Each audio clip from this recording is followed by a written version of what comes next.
আসসালামু আলাইকুম। NTV24.com এর পক্ষ থেকে আপনাদেরকে অনেক অনেক শুভেচ্ছা জানিয়ে শুরু করছি আজকের সমসাময়িক আলোচনা ধর্ষণ।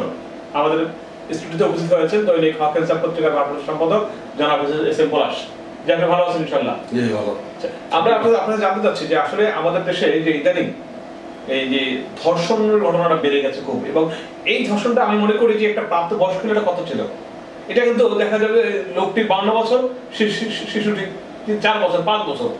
এই দর্শনের মধ্যে আসলে কি আনন্দ বা এই ধরনের কি মানে বিষয়টা কি হয়েছে যদি বলেন আর কি আমাদেরকে। সর্বপ্রথমে জানছি NTV24.com চ্যানেলকে ধন্যবাদ। আরও জানাচ্ছি NTV চেয়ারম্যান সাহেবকে সাদর সম্বর্ধনা এবং শুভেচ্ছা আমার পক্ষ থেকে। তাকে নানান শুভেচ্ছা। তিনি একটি গুরুত্বপূর্ণ প্রশ্ন করেছেন। সে প্রশ্নটা হচ্ছে আমাদের বাংলাদেশে যেটা সচরাচর হচ্ছে এটা অনাকাঙ্ক্ষিত, এটা মোটেও উচিত নয়। যেটা বলছেন উনি যে একটি শিশু এবং একটি ভারপ্রাপ্ত পুরুষ মানে বয়স্ক, তার 50-60 বছর বয়স হয়েছে, তার সাথে যৌন সঙ্গম এই একটা ব্যাপার হয়েছে, সেটা আসলে আমাদের এটা মনে হয় একটা বেদি হয় নাই। এটা কি আমাদের একটা নমুনা দাম বোঝা যাচ্ছে, একটু নমুনা বোঝা যাচ্ছে।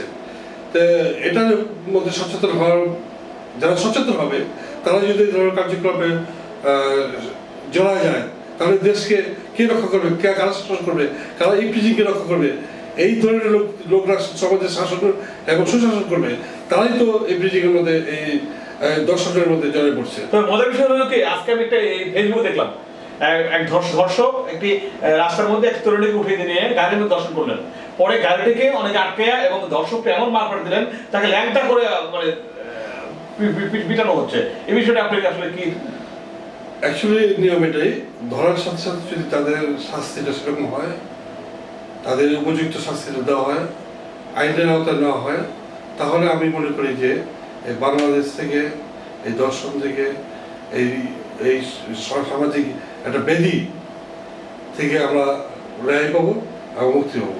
আপনি দেখেন যে আসলে আমরা অনেক কিছু পুলিশের জড়িত, কিছু সরকারের জড়িত। আপনি এই যে ওয়ারিতে একটা বাসার মধ্যে বাচ্চাটাকে নিয়ে গেলেন, রাজমিস্ত্রি ধরে নিয়ে গেলেন, নিয়ে সাথে গিয়ে করলেন।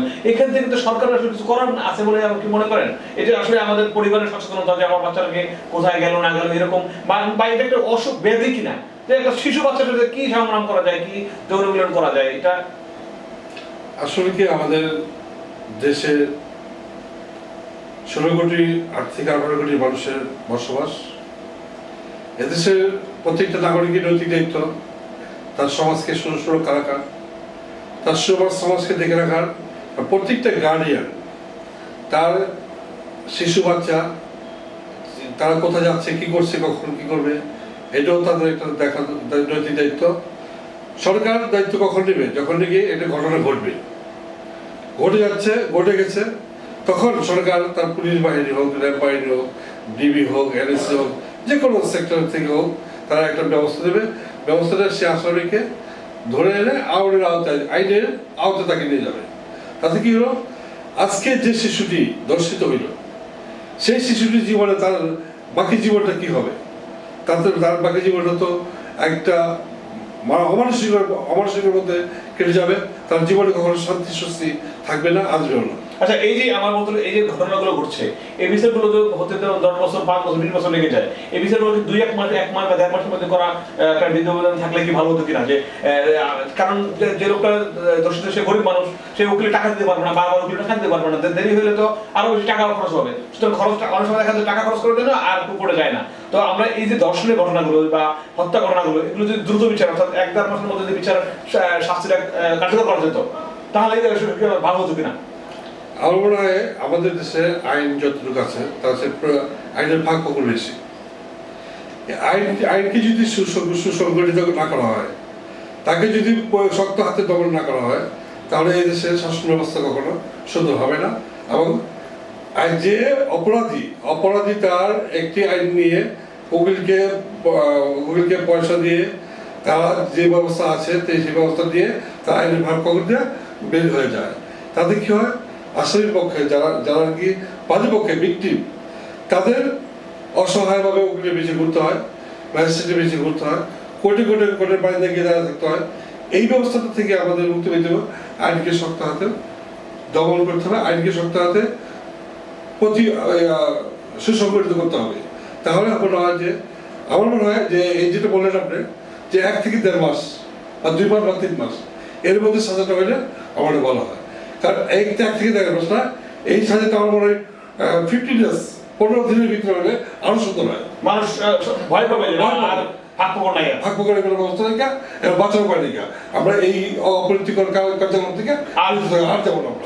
ধন্যবাদ আপনাকে আমাদের সুবিধা আসার জন্য। বন্ধুরা, আপনারা দেখলেন যে আসলে যে এই যে নারী শিশু নির্যাতন বা যে হত্যা যেগুলো ফেসবুকে বা ভিডিও ক্যামেরায় ধারণ করা আছে এবং তারা স্বীকার করে যে আমরা করেছি, সুতরাং এই বিষয়গুলো যদি আমরা আমাদের পলাশ সাহেব বলে যে 15 দিনের মধ্যে, আমি 15 দিন বা আরো 1 মাসের মধ্যে যদি এই বিচার ব্যবস্থাটা শেষ করে দোষীদেরকে শাস্তি দেওয়া যায় এবং সেই সাথে যদি কার্য করা হয়, তাহলে কিন্তু একটা মেসেজ চলে যাবে সারা দেশে যে না, আমরা অন্যায় করলে কিন্তু আমাদের আর এমন ওই দিন নাই যে আমাকে ধরে নিয়ে যাবে, কিন্তু আমার বাবার টাকা আছে, আমি উকিলকে দিয়ে জামিনে চলে আসবো, আর জামিনে চলে আসলে মামলা প্রায় অর্ধেক শেষ।